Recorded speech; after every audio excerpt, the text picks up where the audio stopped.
বাংলা উপন্যাসের উদ্ভব ও বিকাশ।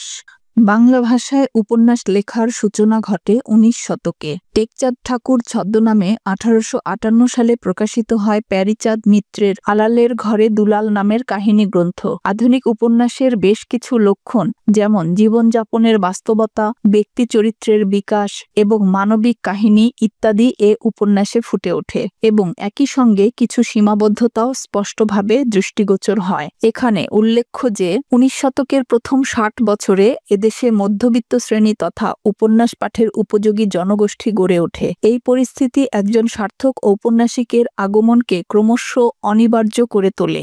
বাংলা সাহিত্যে প্রথম সার্থক উপন্যাস লেখেন বঙ্কিমচন্দ্র চট্টোপাধ্যায়। তার প্রথম উপন্যাস দুর্গেশ নন্দিনী ১৮৬৫। কাহিনী বিন্যাস এবং চরিত্র চিত্রণ সহ উপন্যাস রচনার শৈল্পিক কৌশল সম্পর্কে সচেতন হয়ে তিনিই প্রথম জীবনের গভীর দর্শন পরিশ্রুত ব্যক্তি মানুষের কাহিনী উপস্থাপন করেন।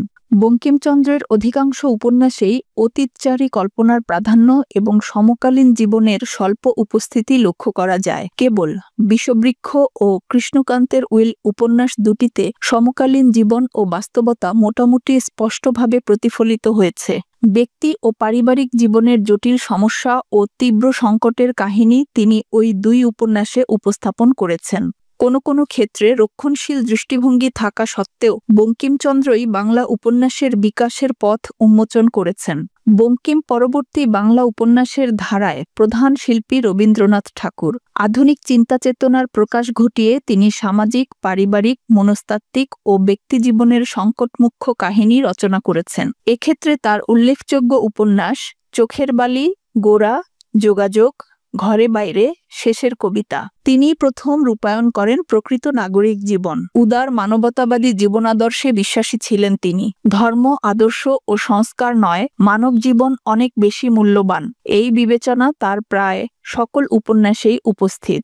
ব্রিটিশ শাসন থেকে মুক্তির অভিপ্রায় ব্যক্ত হয়েছে তার গোরা, ৪ অধ্যায় প্রভৃতি উপন্যাসে। তার উপন্যাসে ব্যক্তিজীবনের আশা আকাঙ্ক্ষার পাশাপাশি বৃহত্তর জীবনের যাবতীয় প্রসঙ্গই প্রতিফলিত হতে দেখা যায়। ২০ শতকের দ্বিতীয় দশকের শেষে বাংলা উপন্যাস তুমুলভাবে জনপ্রিয় হয়ে ওঠে, আর জনপ্রিয়তম ঔপন্যাসিক হয়ে ওঠেন শরৎচন্দ্র চট্টোপাধ্যায়। তার উপন্যাসের বিষয় বাঙালি মধ্যবিত্ত ও নিম্নবিত্ত হিন্দু সমাজের গ্রামীণ ও গার্হস্থ্য জীবনের সুখ দুঃখের কাহিনী। তার অন্তরঙ্গ ভাষা এবং অনবদ্য বর্ণনা কৌশল বাংলা সাহিত্যে বিরল। সামাজিক সংস্কারের পীড়নে নারীর অসহায়তার করুণ চিত্র অঙ্কনে তিনি অদ্বিতীয়। কুসংস্কারে আচ্ছন্ন সামাজিক বাস্তবতার পাশাপাশি মুক্তি আকাঙ্ক্ষার ইচ্ছা সঞ্জাত মানব মনের জটিলতা পুঙ্খানুপুঙ্খভাবে প্রকাশিত হয়েছে তার গৃহদাহ, শ্রীকান্ত, চরিত্রহীন প্রভৃতি উপন্যাসে। রবীন্দ্রনাথ ও শরৎচন্দ্রের সময়ে প্রতিষ্ঠিত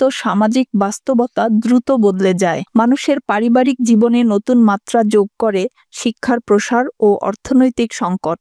একদিকে প্রথম বিশ্বযুদ্ধের নেতিবাচক প্রভাব এবং অন্যদিকে ব্রিটিশ বিরোধী আন্দোলনের প্রেরণা সাধারণ মানুষকে যেমন করে তোলে অস্থির, তেমনি তাকে করে তোলে অধিকার সচেতন। এই নতুন সামাজিক বাস্তবতায় নতুন দিগন্ত সন্ধানের তীব্র আকাঙ্ক্ষা নিয়ে সাহিত্যক্ষেত্রে যুক্ত হন নতুন ধারার কয়েকজন লেখক। এরা মানুষের মনোলোকের জটিল রহস্য সন্ধানে আগ্রহী হয়ে ওঠেন। তাদের কাছে সাহিত্যের প্রধান বিষয় হয়ে ওঠে সমাজের দরিদ্র এবং অবজ্ঞাত মানুষের জীবন। এরা হলেন বিভূতিভূষণ বন্দ্যোপাধ্যায়, তারাশঙ্কর বন্দ্যোপাধ্যায় ও মানিক বন্দ্যোপাধ্যায়।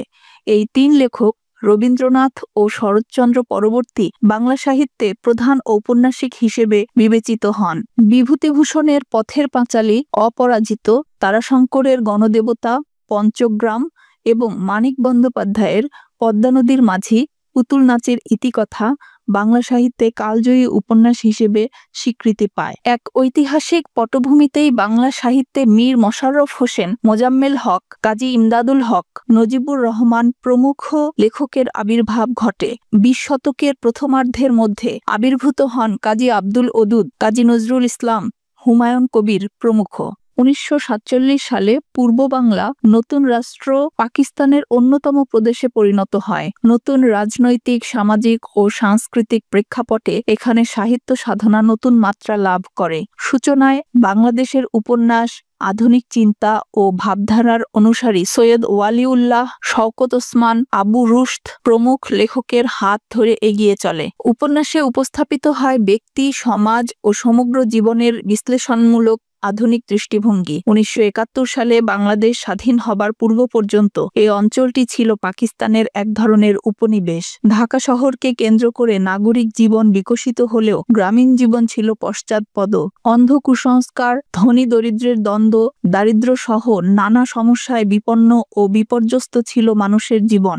1971 সালে মুক্তিযুদ্ধের বিজয় ও বাংলাদেশের উজ্জ্বল অভ্যুদয়ের মাধ্যমে বাঙালির জাতীয় জীবনে সৃষ্টি হয় নতুন উদ্দীপনা। নাগরিক জীবনে যেমন লাগে আধুনিকতার ছোঁয়া, তেমনি শেকড় সন্ধানী গ্রামীণ জীবনেও সৃষ্টি হয় নবতর উদ্দীপনা। এরই প্রেক্ষাপটে বাংলাদেশের ঔপন্যাসিকগণ রচনা করেন নানা ধরনের উপন্যাস। নিচে উল্লেখযোগ্য কয়েকটি উপন্যাসের নাম দেওয়া হলো: আবুল ফজলের রাঙা প্রভাত, সত্যেন সেনের অভিশপ্ত নগরী, আবু জাফর শামসুদ্দিনের পদ্মা মেঘনা যমুনা, শওকত ওসমানের জননী ও কৃতদাসের হাসি, সৈয়দ ওয়ালিউল্লাহর লাল সালু, চাঁদের অমাবস্যা ও কাঁদো নদী কাঁদো, শহীদুল্লাহ কায়সারের সংসপ্তক ও সারেংবউ, সর্দার জয়নুদ্দিনের অনেক সূর্যের আশা, শামসুদ্দিন আবুল কালামের কাশবনের কন্যা, রশিদ করিমের উত্তম পুরুষ, জহির রায়হানের হাজার বছর ধরে, আনোয়ার পাশার রাইফেল রোটি আওরাত, আবু ইসহাকের সূর্যদীঘল বাড়ি, আলাউদ্দিন আল আজাদের কর্ণফুলী ও 23 নম্বর তৈলচিত্র,